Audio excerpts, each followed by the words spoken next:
Welcome to Leaning In, a space for curious conversation and active engagement.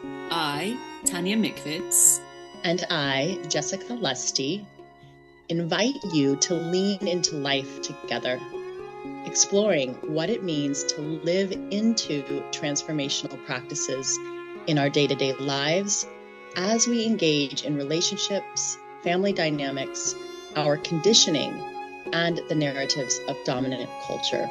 How do we actually embody change in our own lives and as a collective?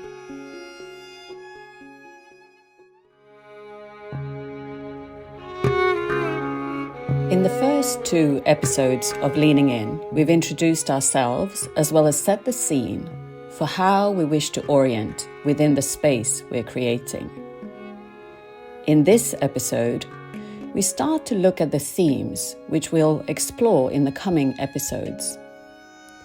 In our experiences of group and individual work, we've come to see some common shared aspects of being in this human experience, living in this world, which are helpful to name and to work with.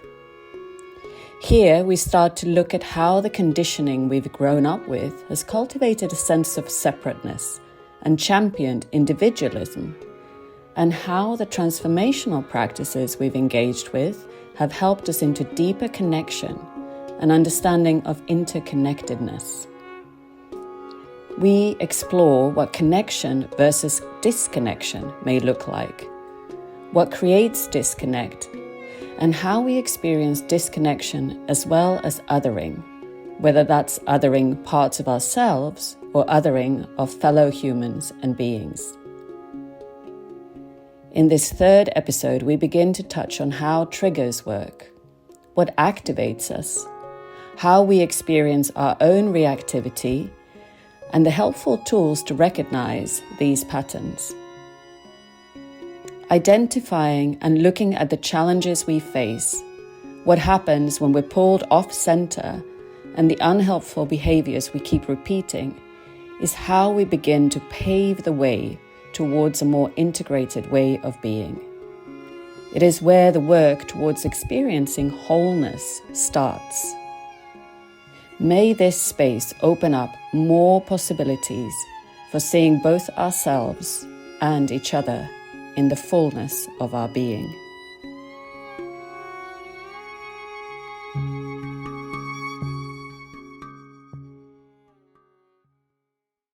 Hello, everybody, and welcome to episode 3 of Leaning In. So in our last episode, episode 2, we spoke about and introduced how we want to orient in this space, where we're coming from around the conversation of dominant culture, where we place ourselves, what we're hoping really to cultivate ultimately as a collective in this space. And this week, we will dive into some of the themes and the topics that we will be engaging with through the coming episodes. So both of us have engaged in extensive personal work and also been in a lot of group work. And it seems that there are some reoccurring issues that pretty much all of us are contending with. So even though we have our own unique stories and experiences, there are some similarities, there's some places of where we can really connect with each other and gain deeper understanding and really walk side by side as we highlight what it's like to navigate life in this human experience. So Jessica, maybe you want to start with just bringing forth some of the one thing perhaps that's been a central theme to you doing the kind of work that we're engaging with. Yes, absolutely, Tanya. And thank you. And I think in a way, like when you say stay connected and be in this together, that is to me one of the primary themes. That so much of the work that I am engaged in my personal journey, and also like within the context of how do we expand our sense of healing and transformation to include community and to include culture, has to do with connection and interconnection. And there are so many ways in which the different modalities and practices, which we'll share more about in episode 4, sort of like the different pieces that we'll be bringing in, have supported me to really query and come into relationship with what it means to be in connection and what it means to live in the world, like the actual connectivity of all aspects of life, this sense of interconnectedness. And there are, of course, cultures that have never lost, right, that way of relating to the world. And through my work, I have really found it inspiring and important to find and understand those. But that's not the culture I grew up in. I grew up in a culture that very much created, it was, it functioned and operated on a myth of separation, as how I would refer to it, that we are ultimately separate from the animals and the plants and the natural world, that we are separate from one another. We're individual and individualistic in to an extreme, to an extent that isn't, to me, actually reflective of how I sensed the world and how I experienced the world. And I think a lot of my seeking, was trying to kind of climb out from under that and come into a really deep embodied connectivity, or live into that, and to find work and ways of working with myself, ways of working in healing that really centered that. And that's what so many of these modalities and practices really do. They center, and this is what we want to center in this space, ways of being supported and experiencing an embodied understanding of connection to ourselves, to the wholeness of ourselves, to the multiple layers of ourselves that I would say exist in time and space, but are always alive and happening here now. My infant self, my child self, my teenage self, my young mother, and then now myself as a mother of a 17 and 19-year-old, and all of these different ways that all of those aspects of myself are implicated in any moment, and staying connected to myself in these deeper ways that supports me to stay in connectivity with the people who I'm encountering and the people I'm engaging with, as well as life itself and the resourcing. So much of this work and will continue to sort of be, I think, going between and including back and forth aspects of the work that really take us into the discomfort and the challenging places that we need to go into in order to really connect with all aspects of ourselves, as well as the resourcing pieces, right? The pieces that are about tapping into that natural, inherent, life-giving connectivity that is really rooted in our place of belonging in and within the natural world, Earth's, the ecosystems we live in, the larger ecosystem, the planetary systems, as well as our own ancestral connections, right? And our spirit, the connection to mystery itself, that which is beyond, right? And so the resourcing that happens there. So this like range of connectivity and interconnection that the work has really supported. And part of it is helping to identify the conditioning, as I mentioned a little bit of my conditioning around connection, to identify challenging aspects of our conditioning that may distort connection, while remembering and engaging practices that center our interconnectedness. And that's been a huge piece of what has brought me into a greater sense of wholeness and possibility, and what keeps me sustained when I am also turning towards all the things. And another thing we'll center here is how do we grapple with the feelings, the emotion, the activation arises when we turn towards like those collective issues that we are dealing with, the exploitation, the inequities, the destructive, damage to ecosystems, all of those kinds of things.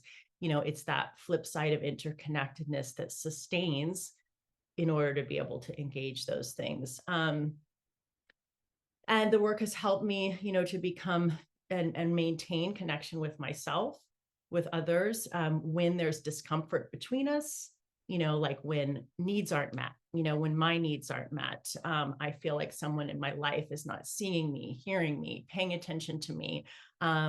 And or vice versa, someone in my life is feeling that I am not offering them what they need. When there is that pull away, what do we do when I feel challenged or uncomfortable? And collective change certainly requires us to put ourselves into scenarios and to engage with things that can bring up discomfort.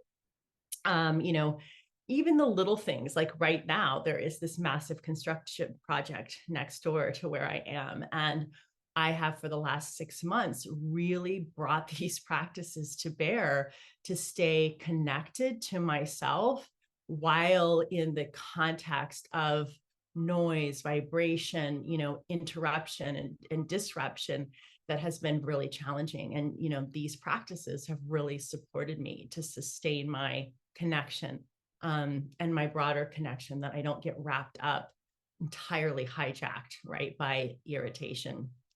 So when I don't have the capacity in the moment, and I'm feeling like I'm not enough, or I am somehow, not able to meet what life is asking for me, to stay connected in that.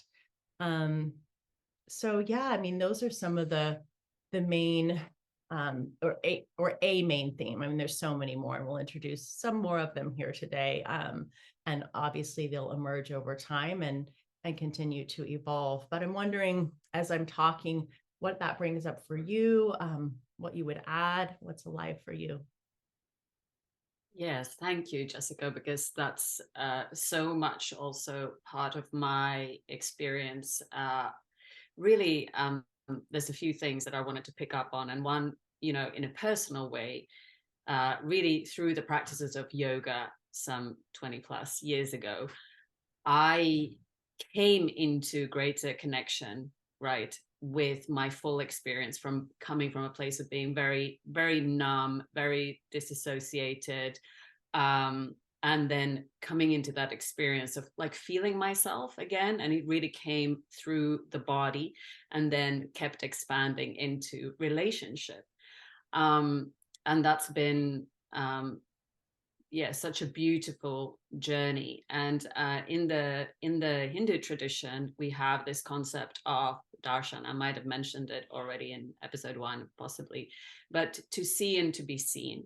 And I feel like that is so much, part of this experience, like that we are connecting, we can see and we are seen. Something happens, and that's not just human to human. It's, if we're out in nature, we're on the land, being in interrelationship. And then as you were talking, it made me think, so that's been part of the journey coming into that, but also especially sort of later on with the more personal work and this, sort of grappling with the real human messiness of where we come from and the conditioning I carry and the wounds I carry, is to come into relationship with what it's like to disconnect. So starting to understand what happens in me and why I might want to disconnect. So one of the themes that we'll be exploring much more in this space is reactivity and triggers and activation. And for me, that's been, on a personal level, like such an immense kind of practical tool to begin to explore what happens inside of me, right? So that if something is up, I can track that something is up through knowing what that experience is. So it's a little bit like, I think when we practice like meditation and yoga, it's like we create a space, in between. And there is that beautiful Viktor Frankl quote, which I won't say correctly, but it's something around between event and response, there is a moment. And in that moment is where transformation and change can take place. So, and that thing of taking a moment, and I've started to understand, oh, okay, something happens in my body, like I can feel a judder and a tightness, and then tracking other things which tend to happen. And then if I know that what's running the show is my reactivity, I have the opportunity to maybe pause and maybe not act from that place again, right? As I would normally do. And I really had no idea what that looked like. And especially because what I noticed in myself is that my reactivity looks like I am really damn sure of being right. And I really know that I'm righteous in my story. And there is like there's no gray, there is no like sense of nuance. There is just the one story, and it's right, and it's like very powerful. So okay, so then I can look at, okay, so what is that? Well, there is something that happens usually when we're triggered. It brings us to a place, a very vulnerable place. And when we're vulnerable, we want to protect ourselves. And then this sort of strength might come in and be like, okay, I'm going to take charge now. Right now, I'm going to make sure that you are protected in this situation. And what it can look like is, let's just make the other person or whatever we're against really wrong and be really right in ourselves. So this is interesting because, of course, this is also something that is happening like globally. And this is what's happening very much in the narratives of now, which I think in this space we really want to challenge. Can we come into a space where we can be in conversation, where it's not like an immediate either or, either you're wrong and I'm right, or I'm wrong and you're right. That we can be in that space in between where we can actually hear what's going on and tend to what's needed. Because usually if it's a situation with two people, there might be a miscommunication, a misunderstanding, the fact that I might be coming into the situation from a previously wounded place and be reminded of that place. So my reaction to the situation is not actually matched to what's happened or what the other person might have intended. So I feel for me that, and that's very much a somatic piece, like starting from the body. And our mentor, Robert, he speaks about, collecting the data. So even if you're noticing that something is up, right, you notice that something is shifted, and maybe you pulled back a little bit, or something's happening in your body, and you want to say possibly really intensely damaging things, that instead of going into that narrative once again and moving into that pattern, which might be really familiar and feel really safe because it's familiar, but it's damaging, that you can just collect the data. Robert Masters calls this. So you can be like, oh, okay, so my stomach's feeling wobbly, my heart's feeling tight, my hands are clammy, or whatever it might be. And then that creates that pause so that you're not ending up in the same patterns, in the same situation over and over again. And it really takes a lot of practice. But being more and more familiar with myself in that way, I've found really helpful, and to sort of start to recognize which parts of me might be in play, be activated. I don't know if you want to speak to that. Yeah. And I'm just, in this moment, sort of, I'm feeling a bit of awe. My heart is really warm. And I just feel a sense of openness and like extending towards you, because I have this beautiful experiential understanding, of this process you're describing, and how you've worked with it over time through some, really challenging situations, and some activation that, brought up a lot of different things. And like I was talking about earlier, and just watching how you've been able to, bridge the awareness and the emotional attentiveness of your being to where you were in that moment, what was coming up for you, and these other parts of yourself, these younger parts of yourself, tracking back to that part that was also in this moment very much activated, and you're talking about collecting the data, and we can begin to notice this on other people, and it can bring a sense of, like, you mean that pause. I love that. I mean, I think so much about going from reaction to response, like, to me, when that pause is collapsed, the reaction is what happens, and when that pause is expanded, there's that possibility for response. And I've seen you expand that, and when we begin to track, and you can begin to notice sort of those physical indications that a younger, really vulnerable, wounded part of ourselves is activated and present in the reactivity that's happening in this moment. And it can be a crack in the voice, or the voice changing in a particular way, that can go to, like, a more intimidated young version, or like a yelling tantruming young version. Like, the spectrum is wide. And I think just that, to me, that, like, what you're bringing up is and another big theme, and it's individual, right? It's in our personal, but it's also in our collective, because the past is present. It's here. It is implicated in the ways that our systems are structured, the systems are running, our interpersonal stuff is running, our transpersonal stuff, meaning like how we relate to one another in this very habituated, unconscious, sort of intergenerational way that has to do with wounds of the past that have not been attended to.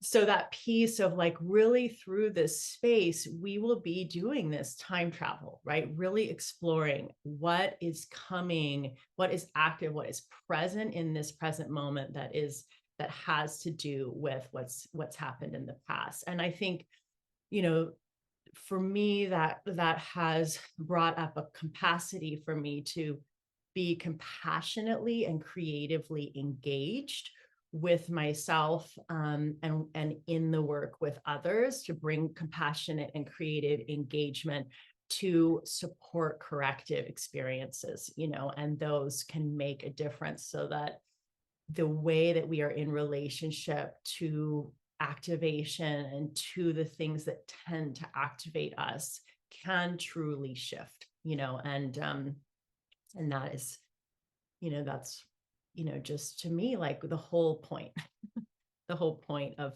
committing to this work, right? And committing to be engaged in this way, as a way of being in a relationship with ourselves and life.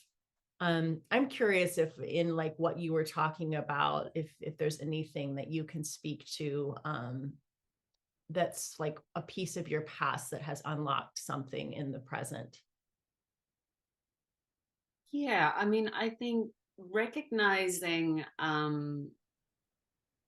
the different, like you spoke to, the different, the younger part of myself, and the part of me that's been protecting that part, that um you know there's the part of me, that the younger part of me during my, the loss of my mother and so forth, that didn't get looked after, through no fault of anybody else's, but didn't get what she needed. And there's some storyline of, like, that need never being met.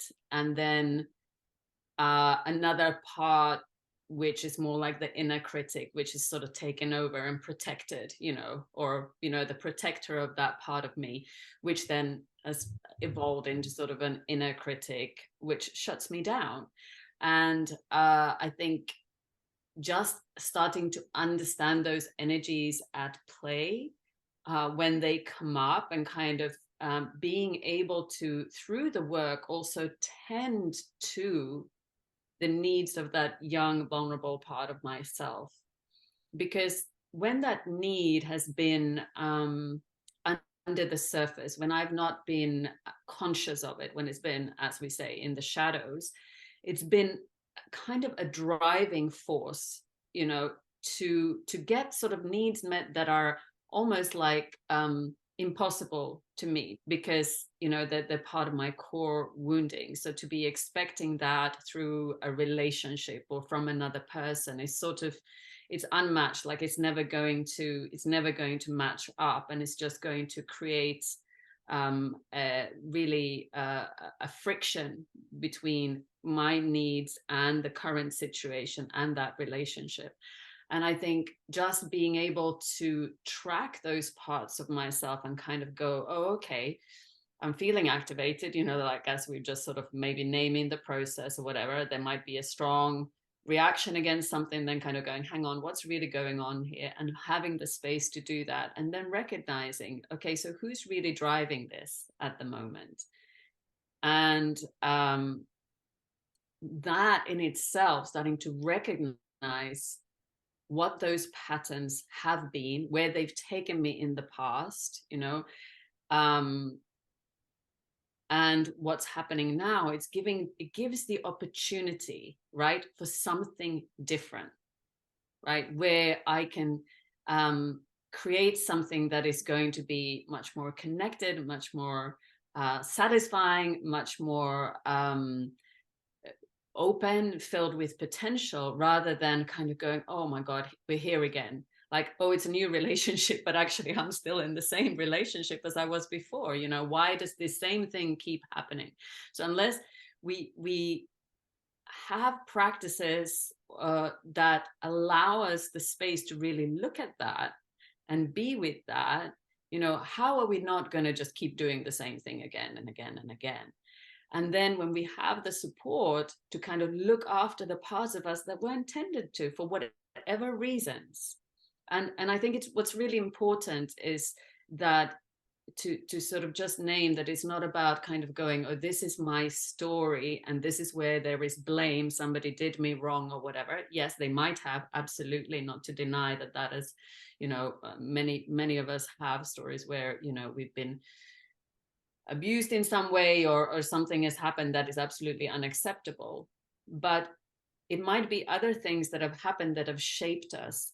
And it's about going back and tending to those parts where they didn't get the care they needed, they didn't get met, they didn't get seen.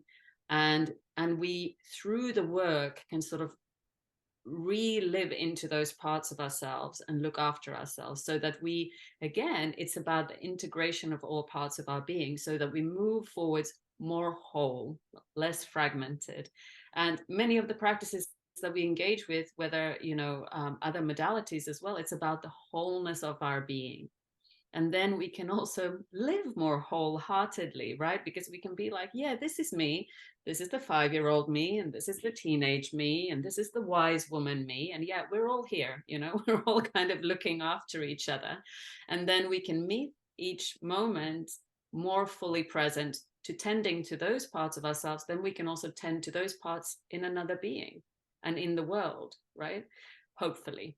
So, for me, it's really about real transformation in that sense, and liberation. And if I can start to bring in the different parts of me, hopefully I can also in the world be more open to seeing and being with all the different stories. And where do we move from there? Where is the place for integration there?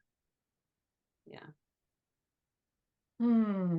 Yeah. And what I would add to that just is this sense of like, not, you know, that when we recognize all these different dynamics at play within ourselves, it's also easier to not to like find that connection to those parts in other people, in other circumstances, so that we're not like othering so much, because it's so easy to other parts of ourselves as well, and to be like, oh, I'm always bad, I always get those wrong. You know, if we can be like, oh, okay, that's my inner critic, you know, and hold it. And, you know, oh, that's my inner child acting up, I can hold it. Then we can also be more open, more generous hearted, more inviting to everybody else's experience. Yeah, I really feel that, and appreciate just the way that you brought that together. And I think it's like this piece around connection and interconnection and staying connected. And as you were talking, you know, and again, it's like the ways in which in Western modern culture that I was raised in, there was a privileging of the cognitive and the mental and the logic. And there, you know, there was, I mean, I remember the way that schooling literally, you know, taught me to cut off my heart from my head, you know, and I know, you know, that it's so clear as we look around that it is within that context of the separation, the operational separation of heart from head, that so much of the things that give us pain to look at and see in our world have been allowed to happen. And then bringing in the guts, right? That sense of like our deep knowing. And you know, that you know, so much of, you know, when we do this embodied work and the somatic piece, you know, the feedback that comes from the gut, that comes from the heart, you know, it's like these are such central points and sources of intelligence and of knowing and of being in relationship with ourselves in the world, and tuning into that, increasing that connectivity. You know, I also want to say this, you know, when we talk about connection, it's not an unconditional connection, right? It's not like we're wanting to center connection at all costs, but it is the kind of connection to our wholeness, as you're talking about, and the capacity to hold others in their wholeness. That from there, if there is a need to disconnect and draw boundaries, those can be drawn in a way that does not other the other, that does not diminish their inherent value and worth and integrity, you know, but that I can hold that space of boundary, you know, because sometimes, you know, to maintain a literal connection when, you know, if harm is being done, as, you know, as I think you mentioned earlier a little bit, but it just feels important, or it just came back up for me, you know, thinking about that. And you know, there's a lot of different themes that have come up in this, you know, kind of starting with these couple of big ones that were really alive for us today. And there are, again, more that will be revealing, and that we will be bringing forward as we bring more people into the space, as we get feedback on how people are experiencing this, you know, but some of the other ones that are close at heart right now, or, you know, which have been big pieces in my life, have been, you know, how to identify and engage, and cease to bypass, you know, this idea of bypassing, where we apply, it can be intellectual bypassing, like I just mentioned, where we apply a sort of kind of logic to something that bypasses the wholeness, the whole implications of what's actually happening here, and the fullness of it in terms of who's being impacted or affected or whatnot, that privileges a certain line of thought. And therefore, you know, we can work around and justify things that that, you know, really, and turn away from, you know, what we really need to engage to be in relationship with the well-being of all beings. Spiritual bypassing is something that was a really important piece for me to come to understand. My relationship with my mother, and my relationship with some of the models that I had for how to apply spiritual principles in the world, and to understand that I'm at this point where I was experiencing bypassing happening, but I didn't, you know, something didn't feel right, something felt incomplete, something felt unresolved for me in how these spiritual principles were being applied and engaged. And then I learned about bypassing this way of applying spiritual principles, again, so that we we don't actually go into what deeply needs to be attended to, but we seek to bypass it through ideas of transcendence, or, they're sort of tricky aspects, or masks in some ways for denial or disavowal, which are other themes, that we will work with here, including like the difference between guilt and shame and healthy relationships with things that are unsettling to us, in remembrance of having experienced or having done, and how do we work lovingly, compassionately, and creatively with those things, so that we can be liberated from what keeps us paralyzed in those aspects of experience. So there's others that we will continue to flesh out. And if those who are listening and here, if there's things that are up for you in your life, in your work, that you're seeing, that you want to share and ask, how the kinds of things that we're in conversation with apply and engage with that theme or topic that's up in your life, then we're open to that too. So I think it'd be nice if those who are present, and if you, Tanya, want to just drop in for a moment and just have an embodied, a little process, a little experience that can help to bring us into a fuller relationship and experiential relationship with some of the things we've been sharing about. So if you're comfortable wherever you are, and if it's safe for you right now to close your eyes, you can do that, just to draw yourself into your inner landscape. And if you aren't in a position to close your eyes, just imagine that you're just turning your inner eye, your sort of inner awareness towards your inner landscape. Just taking a few moments to just notice what you notice. What are you feeling in this moment? Allow your body to breathe without needing to change or direct your breath.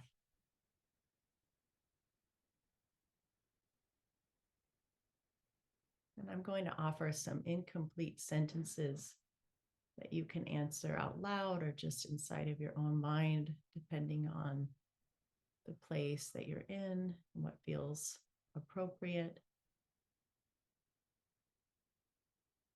Answering and completing this sentence as spontaneously as possible.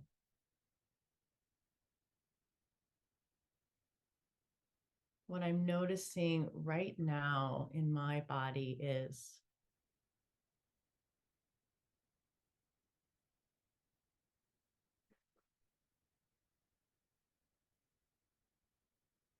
primary place in my life right now where I feel I'm most easily activated, pulled off my center is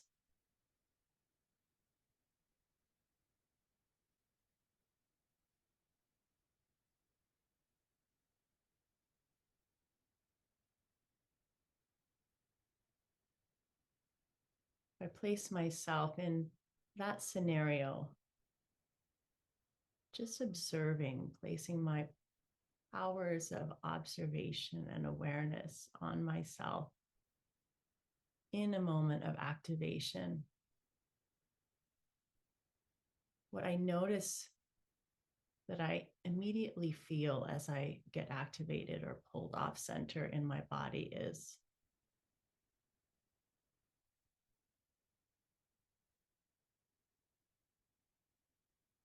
another sensation or shift in my being in that moment is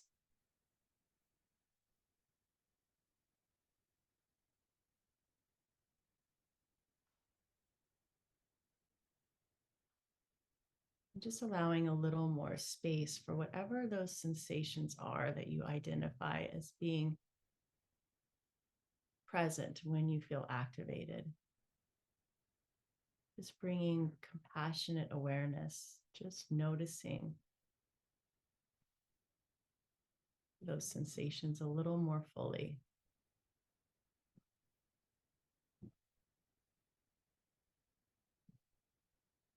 What I notice as I place my awareness on these sensations that arise when I'm activated is.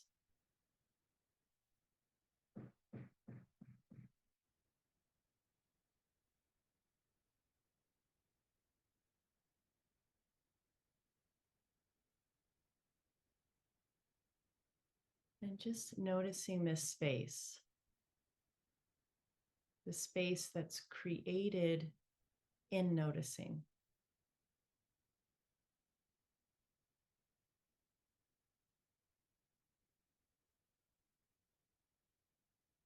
And one last sentence stem.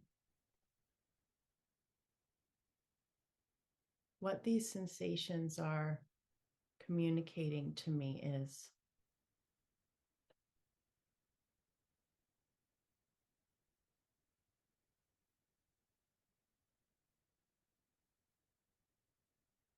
now just placing a quality of touch in your hands that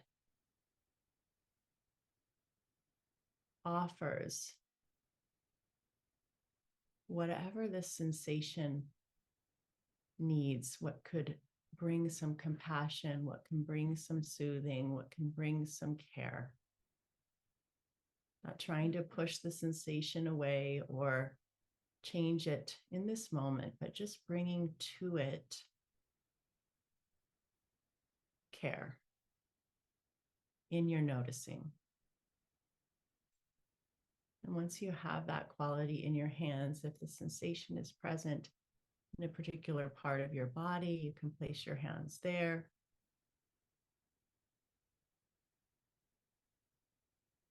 Or any part of your body that just feels like would be receptive to this care in this moment as you reflect on a place in your life where you are activated.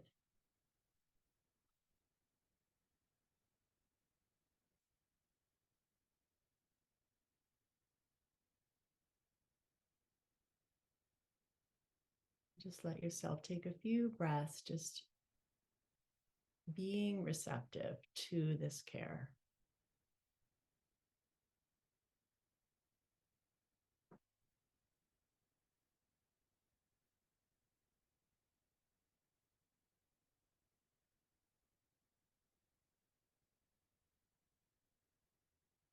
Take a gently deeper breath in and a slow breath out through your mouth.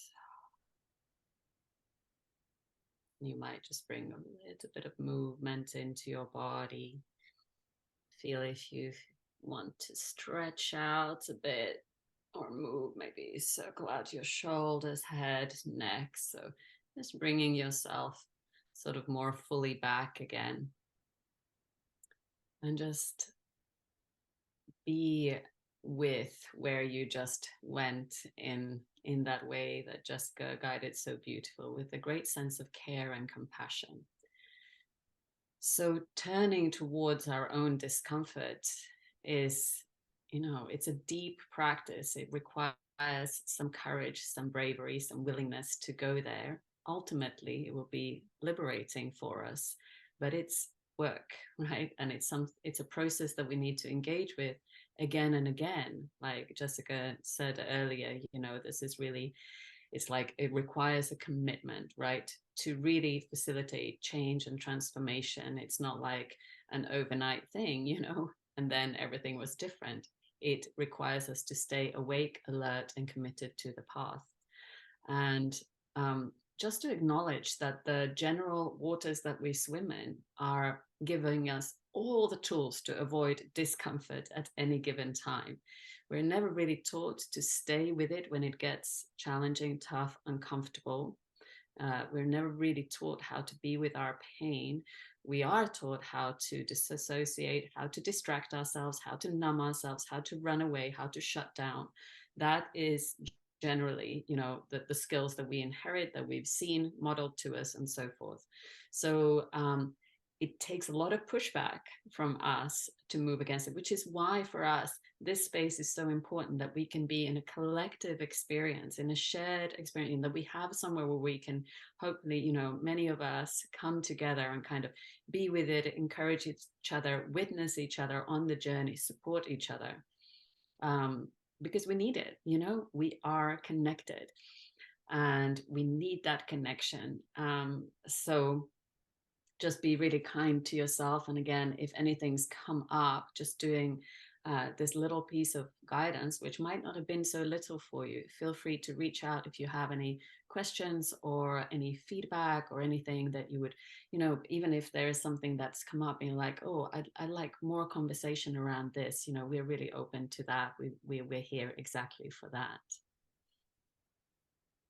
Yes, definitely. Please do. And know that this space is going to be inclusive of other experiences. And so if you are listening to this, if you're engaging in the small ways that we're offering some experiential practicing, and you're feeling a sense of, there's potential here for me, there's something here for me that I'd like to explore further. I want to deepen my participation in this conversation with myself and in community. Then mark your calendars. The first group workshop that we'll be offering is December 10th at 10 a.m. Eastern Time, US. That will be 3 p.m. UK.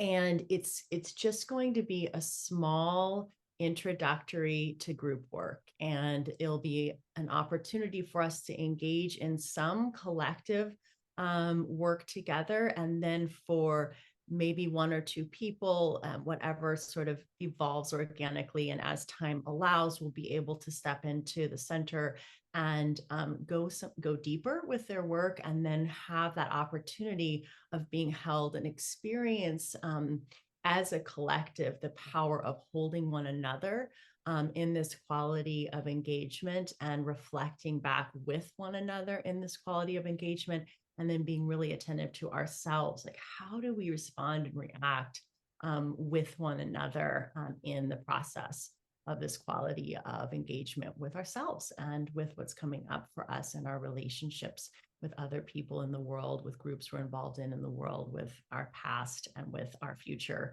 and with the whole of all beings. We have the beautiful opportunity to live this crazy, miraculous experience of life with. So, yeah, we'll leave you there. Tanya, do you have anything else you'd like to say before we sign off? No, that's it. Thank you for being here. We look forward to the next episode, where we will talk more about the different modalities, the different gateways that we engage with, right, to come into deeper, fuller, more alive relationship with all that is inside and outside.